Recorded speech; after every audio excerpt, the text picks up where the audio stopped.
Don't answer that, Wang Munhee murmured, her scarlet nails tracing the dragon tattoo that coiled across Min Chan's shoulder. Blood still spattered his knuckles from the territorial war he'd just won, his phone vibrating insistently against the polished surface of his private booth in the underground casino. Amelia Reed's name illuminated the screen for the third time that night. Min Chan silenced it without hesitation.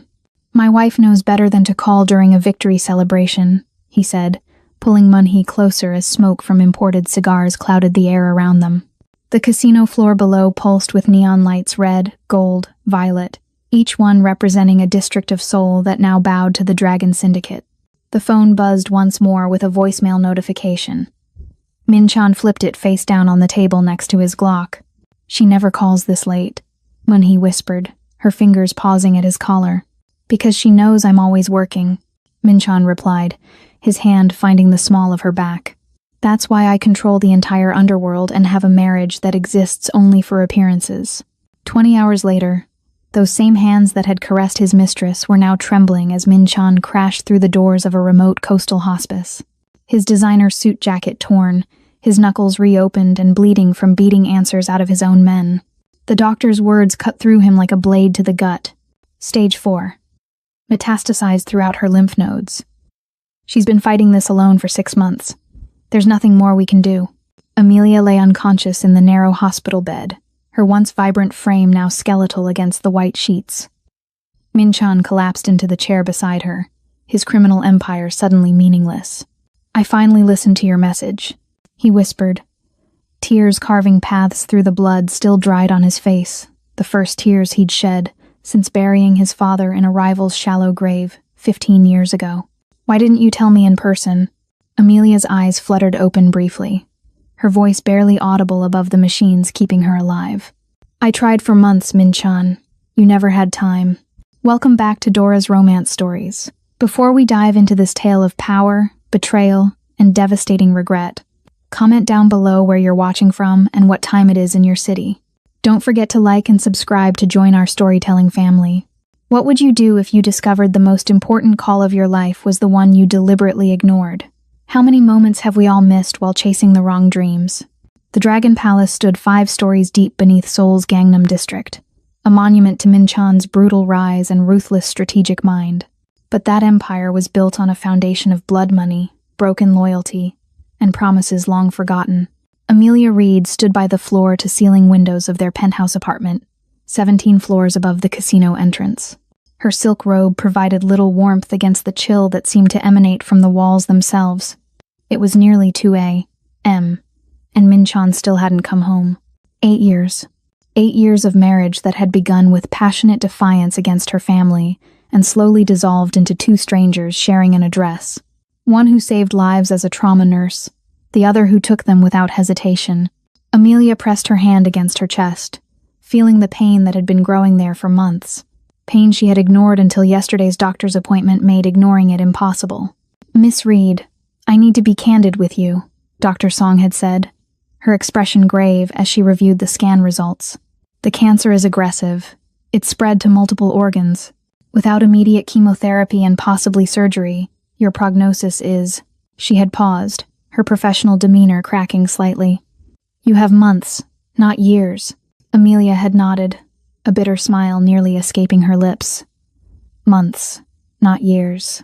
In her marriage to Min Chan, time was the only currency that mattered, and he had made it abundantly clear that his time was too valuable to waste on her. "Is there someone who can support you through this?" Dr. Song had asked. "Your husband, perhaps? Family nearby?" "My husband runs a very demanding business," Amelia had replied, the practiced smile she'd perfected over 8 years sliding into place. "But I'll make sure he knows." That had been yesterday. Amelia had tried to tell Min Chan 3 times since the appointment. Each time he had been on a call with his lieutenants, counting blood money with his accountants, or strategizing territory expansion, with Wang Munhee, his right-hand enforcer, who seemed to occupy more of his time and attention than his own wife. The first attempt had been at breakfast. Min Chan had been cleaning his guns, cigarette burning in the ashtray beside him. "Min Chan, I need to talk to you about something important," she'd said, sliding into the chair across from him. He'd glanced up briefly, checking the clip mechanism. "Can it wait?" The Incheon crew is challenging our port access in 3 hours and I need to prepare the response. The second attempt had been a text message. We need to talk. It's urgent. His response had come 8 hours later, delivered by one of his subordinates. In meetings all night. Tomorrow. The third attempt had been a dinner reservation at the small noodle shop where he'd first confessed his feelings 8 years ago, before the violence consumed everything. Mincheon had sent Mun-hee to cancel 2 hours before. Boss is handling a territorial dispute. Mun-hee had explained when she called, her voice dripping with false sympathy. He'll make it up to you. Amelia had stopped feeling jealousy years ago. Jealousy required hope, and hope had died slowly over the years, suffocated by gunfire and indifference. The sound of the private elevator made her turn. Mincheon stepped into their home at 2:47 a.m., his tailored black suit still immaculate despite the violence of the evening. At 38, he was everything the underground whispered about: ruthless, calculating, untouchable. Scars traced his jawline, tattoos crawled up his neck, and his eyes held the cold steel of a man who had killed before he turned 20. He had built the Dragon Syndicate from his father's small gambling operation into a criminal empire that controlled half of Seoul's underground, and it showed in every confident, dangerous step he took. Wang Mun-hee followed him in, her stilettos clicking on the marble floor. She carried a leather briefcase and was discussing tomorrow's weapons shipment, her voice low and intimate in a way that made Amelia feel like an intruder in her own home. The Busan suppliers dock at dawn, Mun-hee was saying, scrolling through encrypted messages on her phone. The Yakuza expect a 20% cut for safe passage through their waters. Make it 15%, Min-chan replied, loosening his tie but not removing it. I want them to know we're not coming to the table weak. Neither acknowledged Amelia standing by the window, her arms wrapped around herself, her presence a ghost in the penthouse they all occupied. Min-chan, Amelia said softly. Can we talk, please?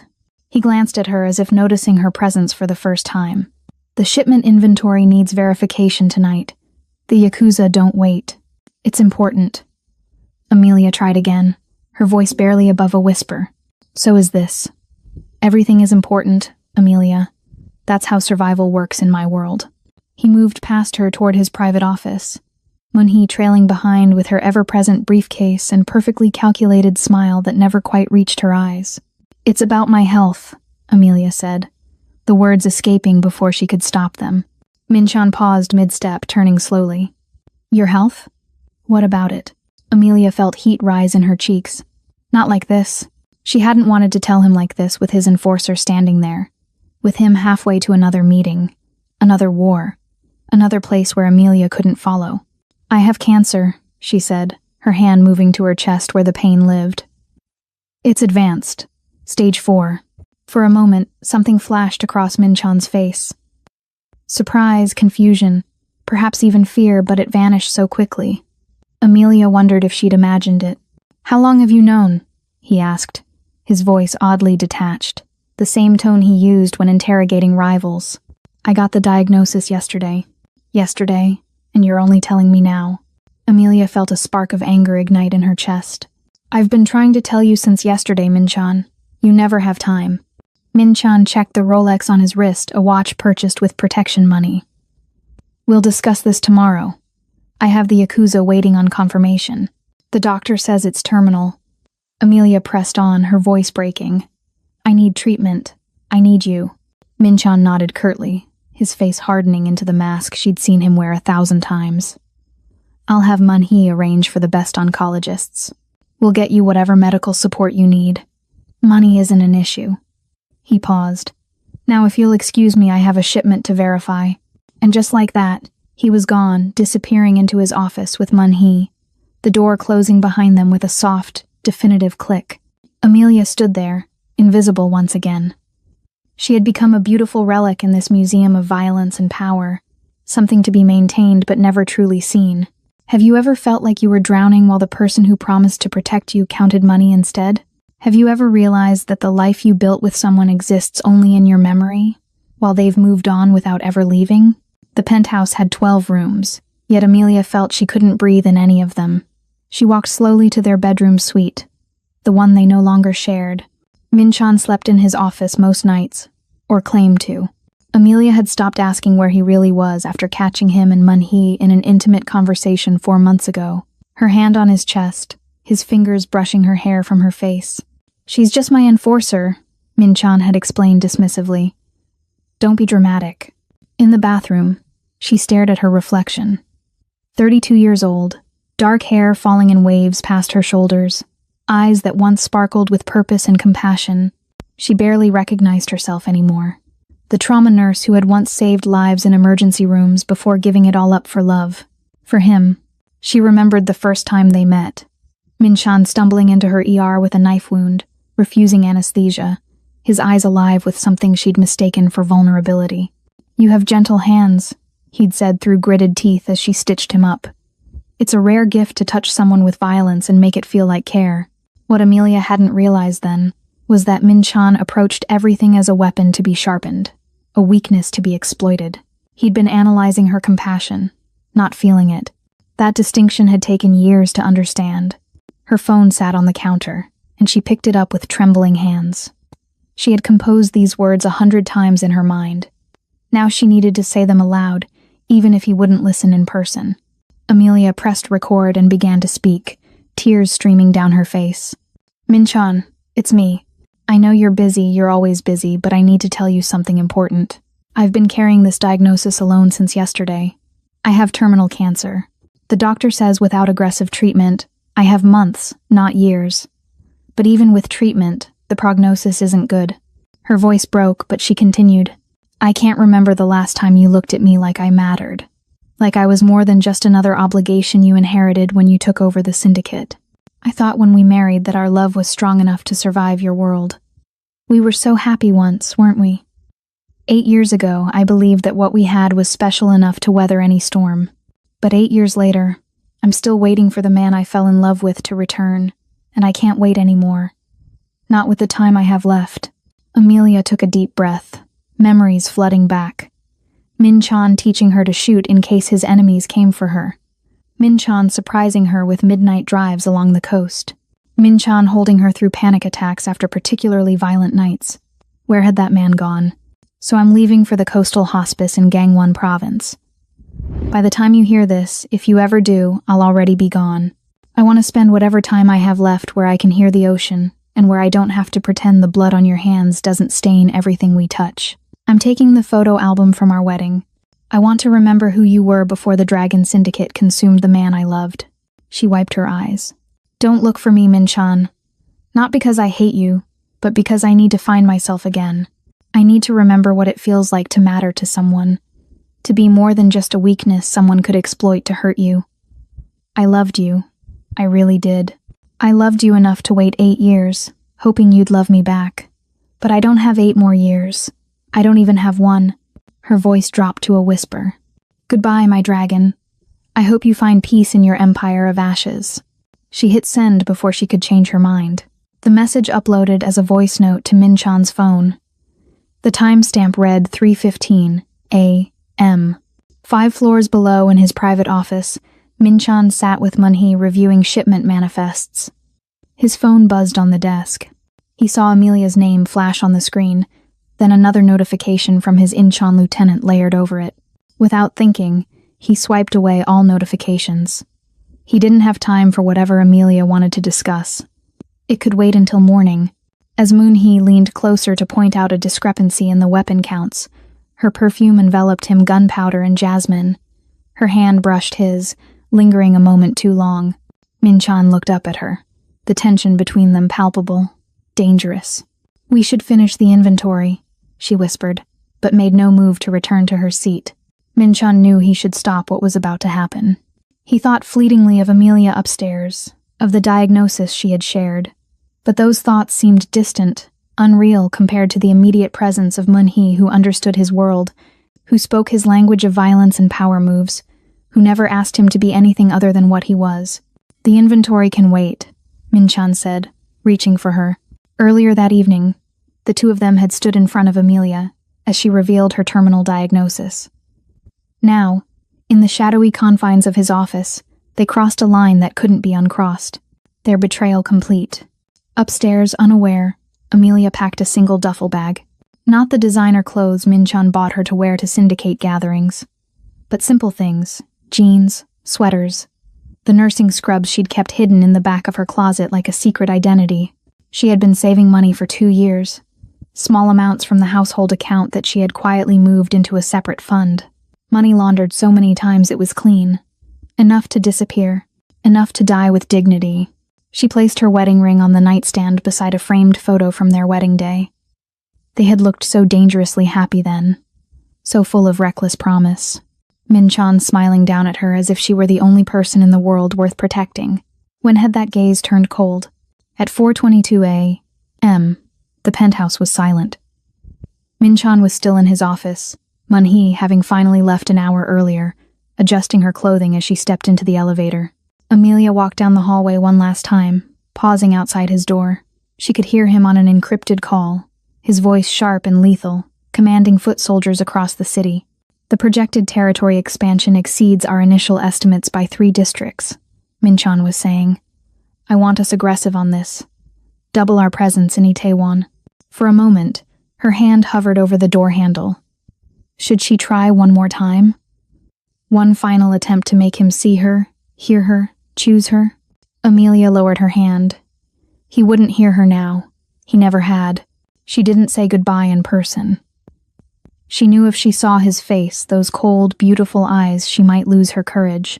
The service elevator took her down to the underground garage where a taxi waited, engine running quietly. She had arranged everything carefully, making sure no one would know she was leaving until it was too late to stop her. As the car pulled away from the building that had been her prison disguised as protection, Amelia didn't look back. She had finally learned what Minchan had always known. Sometimes the only way to survive is to disappear before the violence catches up to you. The Dragon Syndicate's most valuable treasure had just walked out the door, and the dragon didn't even notice she was gone. The Dragon Palace's VIP lounge reeked of expensive whiskey and gunpowder. Minchan raised his glass as his lieutenants roared their approval, the crystal tumbler catching the neon lights that pulsed through the underground casino like a heartbeat. 3 districts. He'd claimed 3 entire districts in a single night, and the bodies of the Iron Fist Triad's leadership were still cooling in a warehouse by the Han River. To the dragon! Wang Mun-hee's voice cut through the chaos, her scarlet dress clinging to her curves as she moved through the crowd of tattooed enforcers and stone-faced killers. She poured aged scotch into Minchan's glass, her fingers lingering against his as she handed it back. Seoul bows to you now, boss. The entire Southern Territory is ours. Minchan downed the whiskey in one swallow, feeling the burn chase away the adrenaline that still thrummed through his veins. Blood spattered his shirt, cuffs not his own. Never his own. The violence had been surgical, precise, exactly as he'd planned it. Park Minchan didn't leave loose ends. His phone vibrated on the leather booth beside his Glock. Amelia Reed's name illuminated the screen. Her photo from their wedding day smiling up at him back when she still looked at him like he was her hero instead of her warden. Don't, Mun-hee murmured, sliding into the booth beside him. Her hand covered his phone, fingers splayed across his wife's face. Not tonight. Tonight is about victory. Minchan hesitated, his thumb hovering over the screen. Amelia never called this late. She knew better. She understood the rules of his world. You don't interrupt the dragon when he's feeding. She's probably nagging about some charity event, Mun-hee continued, her voice honeyed with false sympathy. She leaned closer, her lips near his ear. You've given her everything, Minchan. A penthouse, security, more money than she could spend in 3 lifetimes. What more could she possibly want? The phone stopped vibrating. One missed call. Around them, his men celebrated with prostitutes and gambling chips, their loyalty purchased with the blood he'd spilled tonight. The air was thick with cigar smoke and the promise of power. This was his kingdom, built from nothing but his father's gambling debts and his own ruthless ambition. Every scar on his body was a lesson learned. Every tattoo was a territory claimed. The phone buzzed again. Amelia's name. Again. Mun-hee's hand slid to his thigh, her nails dragging against the fabric of his pants. She doesn't understand you like I do. She doesn't understand what it takes to build an empire. Her other hand reached across him, fingers dancing over his phone screen. Let me handle this. Before Minchan could respond, Mun-hee swiped away the notification with practiced ease. Then another. She held down the power button until the screen went dark completely. "There," she whispered, her lips curving into a smile as she tucked the phone into his jacket pocket, her hand lingering over his heart. "Now nothing can ruin your victory. You've earned this celebration, boss. Your wife can wait until morning." After all, she poured him another drink, her eyes locked on his. "Isn't that what wives are supposed to do? Wait?" Min-chan accepted the glass, watching his men toast to his name. Mun-hee was right. Amelia could wait. She always did. He didn't know that 17 floors above him, his wife was packing a bag with trembling hands, her wedding ring already abandoned on their nightstand. Amelia's hands shook as she held the phone to her lips, the bathroom mirror reflecting a woman she barely recognized. The pain in her chest had spread to her bones now, a constant reminder that time was a luxury she no longer possessed. She pressed record. "Min-chan, it's me." Her voice cracked immediately, tears already streaming down her face. "I know you're busy celebrating. You're always busy, always building, always conquering. But I need you to hear this, even if you never listen." She paused, struggling to breathe through the weight, crushing her lungs, the cancer, the grief, the 8 years of slowly disappearing. "I got the diagnosis 2 days ago. Terminal cancer, stage 4. The doctor says I have months without treatment, maybe a year with it. But I can't do this anymore, Min-chan. I can't fight this disease while fighting for scraps of your attention." She wiped her eyes with the back of her hand. "I've been trying to tell you, but you never have time. You had time to plan 3 territorial wars this month, time to count money with Mun-hee until dawn, but not 5 minutes to hear that your wife is dying." Her voice hardened, anger finally surfacing through the sorrow. "I'm leaving tonight. By the time you hear this, I'll already be gone. I'm going to the coastal hospice in Gangwon province where I can die with dignity instead of invisibility. I'm taking the photo from our wedding, the one where you still looked at me like I mattered. I want to remember who you were before the Dragon Syndicate devoured the man I loved." She took a shuddering breath. "Don't look for me. I need to find myself again before I disappear completely. I loved you, Min-chan. I loved you enough to become a ghost in my own home, but I don't have enough time left to keep waiting for you to love me back. Goodbye, my dragon. I hope your empire keeps you warm." She hit send, watching the voice note upload with a finality that made her chest tighten. 3:15 a.m. He'd see it eventually. Maybe. Moving mechanically, Amelia pulled a worn duffel bag from the closet, not the designer luggage Min-chan had bought her, but the canvas bag from her nursing school days. She packed her old scrubs, faded jeans, the simple cotton dresses she'd hidden away. No jewelry, no expensive gifts, just the things that still felt like her. From the drawer, she retrieved a single photograph, its edges worn from being held too many times. Min-chan, at 29. Before the scars multiplied, before his eyes turned to ice, he was smiling at her like she was his entire world, not just another asset to protect. The apartment was silent except for her footsteps as she walked to Min-chan's office. His gun safe dominated one corner, matte black steel that required his fingerprint to open. She stared at it for a long moment, this monument to his violence, this altar to his power. Amelia pulled off her wedding ring, the platinum band that had once symbolized forever. She placed it carefully on top of the safe, watching it catch the dim light. A treasure abandoned on a tomb. She didn't leave a note. The ring said everything she couldn't. Min-chan stumbled through the penthouse door at 6:47 a.m. His shirt untucked, lipstick smudged across his collar. The celebration had stretched into dawn, whiskey and adrenaline blurring the hours into a haze of victory toasts and Mun-hee's hands on his skin. His head pounded, but it was the good kind of pain, the kind that came from winning. The apartment was silent. Too silent. Usually Amelia would be awake by now, moving quietly through the kitchen, preparing tea she knew he'd never drink. She'd learned years ago not to ask where he'd been, not to comment on the blood or the perfume that wasn't hers. She'd learned to be invisible, which was exactly what he'd needed her to be. "Amelia?" His voice echoed off the marble floors, swallowed by emptiness. No response. Min-chan moved through the living room, his instincts honed by 15 years of survival in Seoul's underworld, screaming that something was wrong.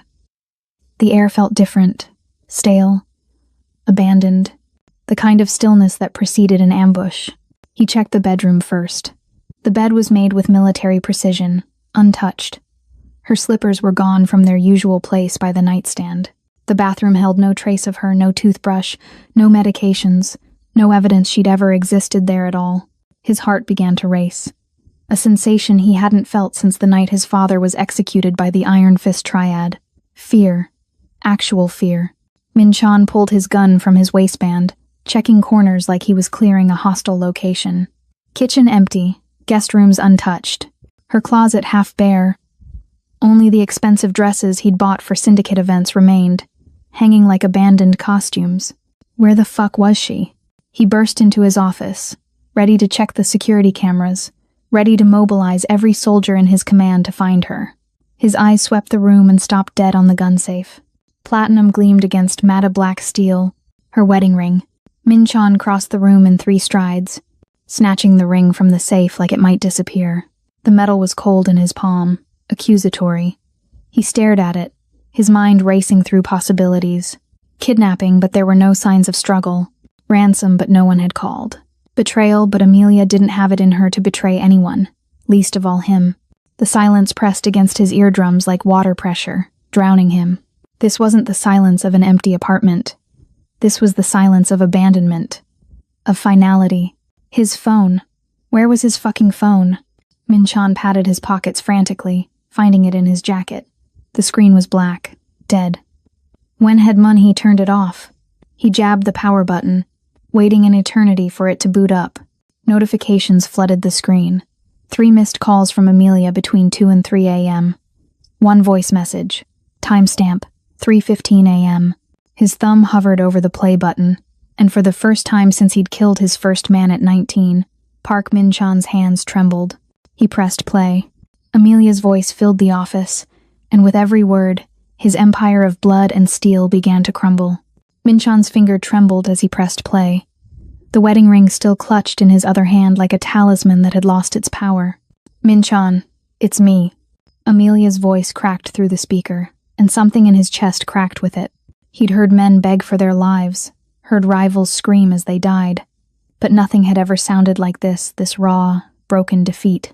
I know you're busy celebrating. You're always busy, always building, always conquering, but I need you to hear this, even if you never listen. He sank into his desk chair, the gun still in his waistband pressing against his spine. Outside the window, Seoul was waking up his soul, the city he'd conquered district by district. But her words were stripping away everything he'd built, revealing the rot beneath. I got the diagnosis 2 days ago. Terminal cancer, stage 4. The words hit him like bullets. Terminal, cancer, stage 4, 2 days ago. 2 fucking days, and he hadn't known, hadn't noticed, hadn't cared enough to see past his own ambition. The doctor says I have months without treatment. Maybe a year with it. But I can't do this anymore, Min-chan. I can't fight this disease while fighting for scraps of your attention. His jaw clenched so hard he tasted blood where his teeth cut into his cheek. He remembered now her standing in the living room, trying to tell him something. It's about my health. And what had he said? We'll discuss this tomorrow. He dismissed her like she was one of his street soldiers, someone whose problems could wait while he built his empire. I've been trying to tell you, but you never have time. You had time to plan 3 territorial wars this month. Time to count money with Mun-hee until dawn, but not 5 minutes to hear that your wife is dying. Mun-hee. The name detonated in his mind like a grenade. His phone, Mun-hee had turned it off. Amelia's calls, Mun-hee had swiped them away. She's probably nagging. His enforcer's voice echoed in his memory, and rage began to build in his gut like a nuclear reaction. I'm leaving tonight. By the time you hear this, I'll already be gone. No, no, no, no. Don't look for me. I need to find myself again before I disappear completely. I loved you, Min-chan. I loved you enough to become a ghost in my own home. But I don't have enough time left to keep waiting for you to love me back. The voice message ended with a soft click, and Min-chan sat in the deafening silence of his office, staring at the wedding ring in his palm. He'd built an empire on fear and violence. He'd crushed every enemy who dared challenge him. He'd turned Seoul's underworld into his personal kingdom. And while he'd been busy being a dragon, he'd let his wife die alone. Min-chan is about to realize his mistake, but it might be too late. If you believe you should never take your loved ones for granted, Like this video. Comment, time is precious, if you're not siding with Min-chan's negligence. The wedding ring clattered against the desk as Min-chan stood, his face contorting with a fury that had nothing to do with territory or power.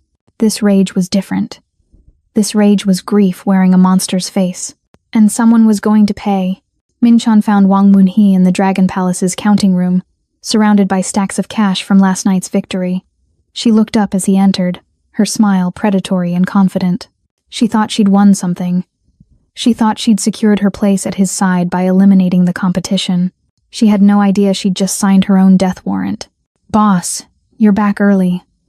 I thought you'd sleep until..." The back of his hand caught her across the face, sending her sprawling into the counting table. Bills scattered like snow as she hit the floor, blood trickling from her split lip. His men around the room froze, hands instinctively moving toward weapons they wouldn't dare draw. "You turned off my phone." Min-chan's voice was quiet, deadly calm. The kind of calm that preceded executions. "Last night, in the VIP lounge, you silenced my wife's calls and told me she was nagging." Moon-hee pushed herself up on her elbows, fear finally bleeding through her calculated composure. "Boss, I was just trying to protect your celebration. She was dying." The words came out like shards of glass. "Terminal cancer, stage 4. She was calling to say goodbye, and you deleted the notifications because you thought you could take her place." Understanding dawned across Moon-hee's face, followed immediately by panic. She scrambled backward, blood from her lips staining the $100 bills beneath her. "Min-chan, please. I didn't know. You didn't care." He crouched down, grabbing her jaw with bruising force, making her look into his eyes. "You saw my wife's name on that screen, and you decided her life was worth less than your ambition. You decided you knew better than me what I needed." His grip tightened until she whimpered. "I should kill you. Slowly. Make it last days." He released her suddenly, standing. "But you're not worth the bullet. You're not worth my time or my rage. You're nothing." Min-chan turned to his lieutenants who lined the walls like statues. "Strip her. Rank, accounts, properties, protection. Everything she has came from this syndicate. Take it all back. Every one, every privilege, every connection. By sunset, I want Wang Moon-hee to be exactly what she was before I made the mistake of trusting her nobody. Boss, please." Moon-hee's voice cracked as 2 enforcers hauled her to her feet. "Put her on the street in Itaewon. Let her explain to the rival gangs why the dragon's former right hand is suddenly unprotected. See how long her ambition keeps her warm." The enforcers dragged her toward the door, her screams echoing through the counting room. Min-chan didn't watch her go. She was already dead to him. He pulled out his phone, dialing his most trusted lieutenant. "Mobilize everyone, every soldier, every informant, every contact we have in this city and beyond. I need hospital records, hospice admissions, any facility within 300 kilometers that treats terminal patients. Find my wife." "Boss, what are we looking for?" "Amelia Reed, mid-30s, Korean-American, former trauma nurse. She left sometime between 3 and 6 this morning. Find her." Min-chan ended the call and stared at the scattered money around him, blood money that suddenly meant nothing at all. His empire had cost him everything that mattered.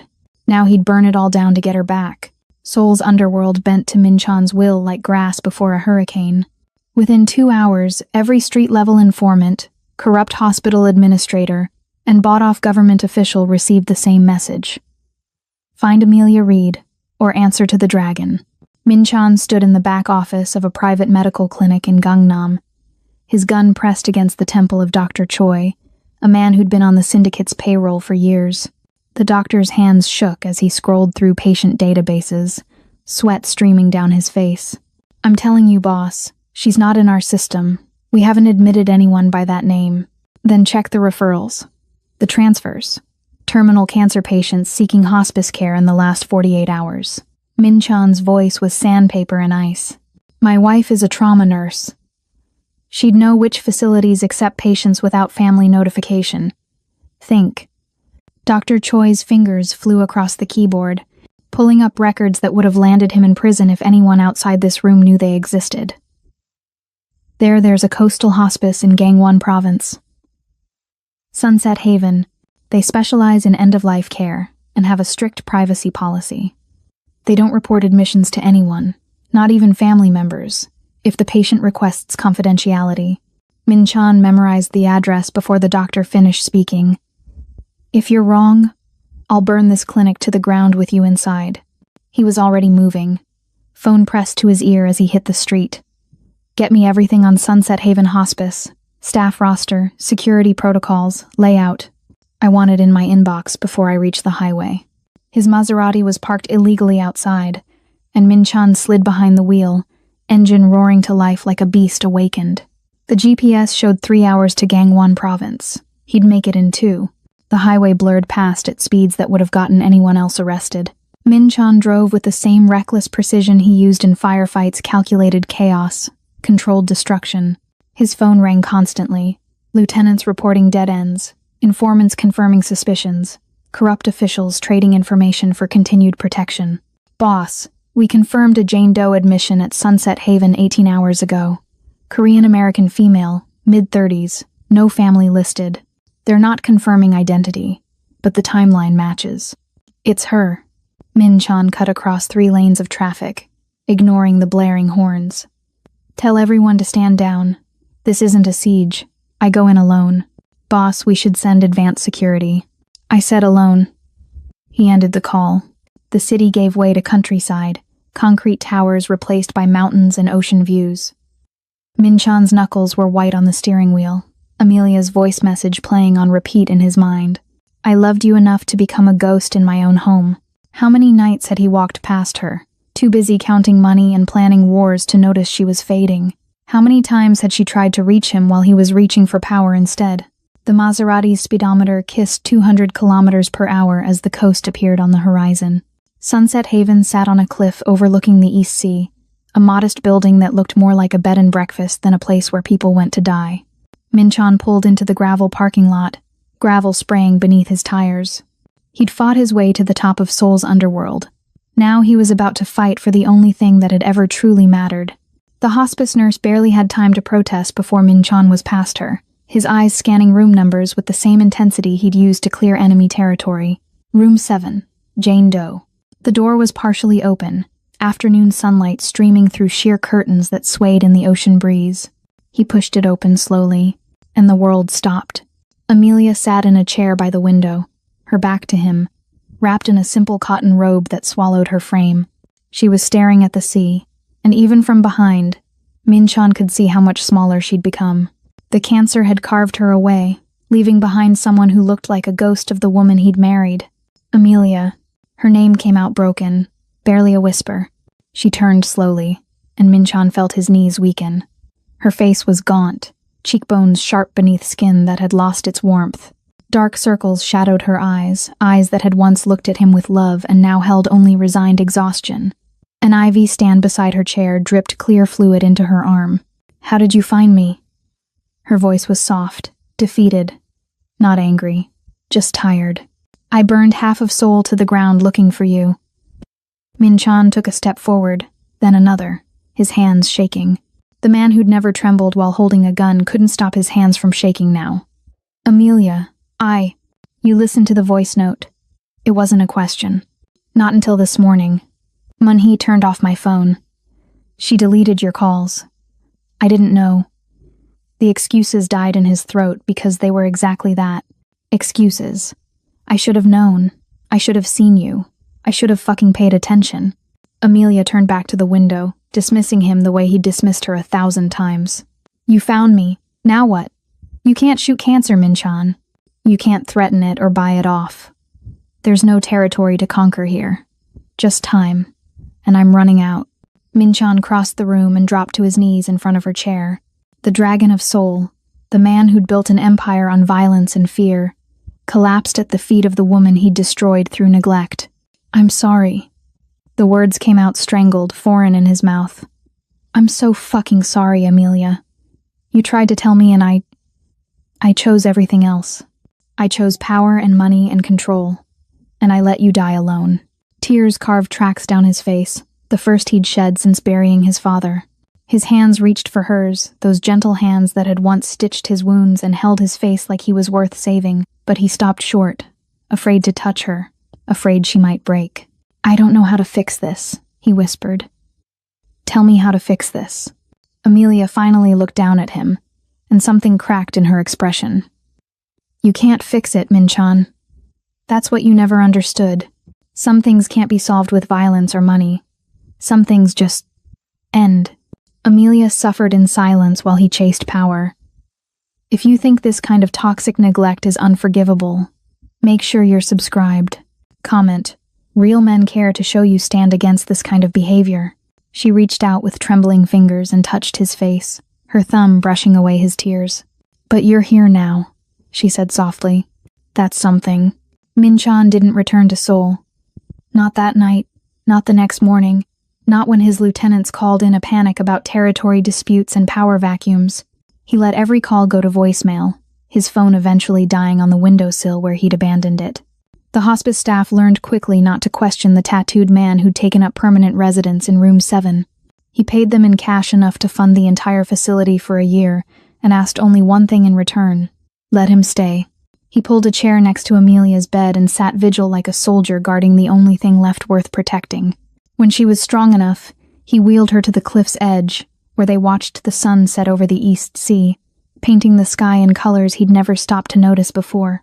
When the pain became too much, he held her hand while morphine dripped into her veins, counting her breaths like they were his last precious possessions. Tell me about nursing school, he said one evening, desperate to fill the silence with anything but the machines monitoring her failing body. You never talk about it. Amelia's eyes were closed, but a faint smile touched her lips. I wanted to save people. Funny, isn't it? I married a man who kills them. I'm sorry I made you give it up. You didn't make me. I chose you over everything else. She opened her eyes, looking at him with devastating clarity. I just wish you'd chosen me back. The words cut deeper than any blade. Min-chan brought her hand to his lips, kissing her knuckles. I'm choosing you now. The syndicate can burn. Let them fight over the scraps. I don't care anymore. Min-chan. Her voice was firm despite its weakness. Promise me something. Anything. End it. The violence, the Dragon Syndicate, all of it. Promise me you'll walk away. He wanted to argue, to explain that it wasn't that simple, that the underworld didn't let you retire, that leaving meant becoming prey. But when he looked into her eyes, those eyes that had loved him when he was nothing, that had waited 8 years for him to become human again, the arguments died. I promise. Mean it. Don't just tell me what I want to hear. Actually leave that world behind. Build something that doesn't require blood to maintain. She squeezed his hand with what little strength she had left. Do it for me. Let me die knowing you'll live. Min-chan pressed his forehead against their joined hands, his shoulders shaking. I'll dismantle it all. Every operation, every territory.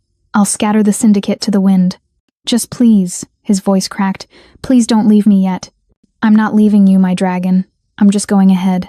You'll catch up someday. Amelia's fingers brushed through his hair, the same gesture she'd used when they were young, and the world felt full of possibility instead of regret. But not for a long time. Promise me that too. I promise. Outside, Seoul was likely tearing itself apart without its dragon. Inside room 7, Min-chan held his wife and learned what power actually meant. Not the ability to destroy, but the courage to let go. Amelia passed away on a Tuesday evening as the sun melted into the East Sea, painting the sky in shades of amber and rose gold. Min-chan held her hand as her breathing slowed, each exhale stretching longer than the last until finally, mercifully, there was only silence. No gunfire, no screaming, no violence, just peace. He sat with her body for 3 hours, memorizing the curve of her face, the way the fading light touched her hair. The hospice staff gave him space, understanding that some goodbyes required time that couldn't be measured in minutes. When he finally stood, Min-chan kissed her forehead and whispered the words he should have said every single day. I love you. I'm sorry I made you wait so long to hear it. The funeral was small, just Min-chan and a handful of nurses who'd cared for Amelia in her final days. No syndicate members, no displays of power. He buried her in a hillside cemetery overlooking the ocean, where wildflowers grew between the headstones and the air smelled like salt and freedom. The Dragon Syndicate collapsed within 6 months. Min-chan didn't fight to save it. He dismantled it methodically, paying off debts, releasing men from their oaths, liquidating assets. The underworld whispered that he'd gone soft, that grief had broken him. They were half right. Grief hadn't broken him. It had finally made him whole. 3 years later, a man in worn jeans and a faded flannel shirt knelt in a garden, his hands deep in rich soil.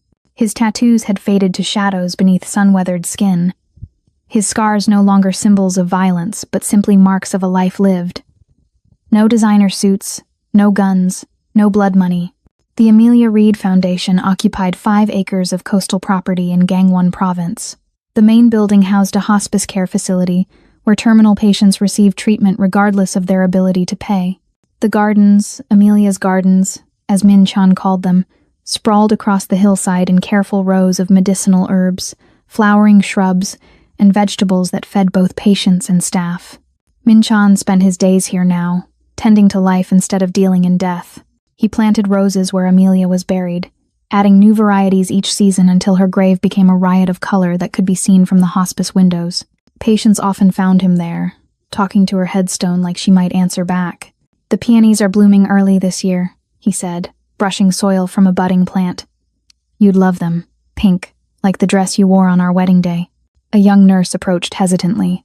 "Mr. Park, the new patient in room 7 is asking for you. She wants to know about the gardens." Min Chan smiled a real smile, the kind Amelia used to coax from him when they were young. "Tell her I'll be right there." He stood slowly, his knees protesting after hours of kneeling, and cast one last look at Amelia's grave. The Dragon of Soul was dead, buried alongside the woman who'd loved him despite his monsters.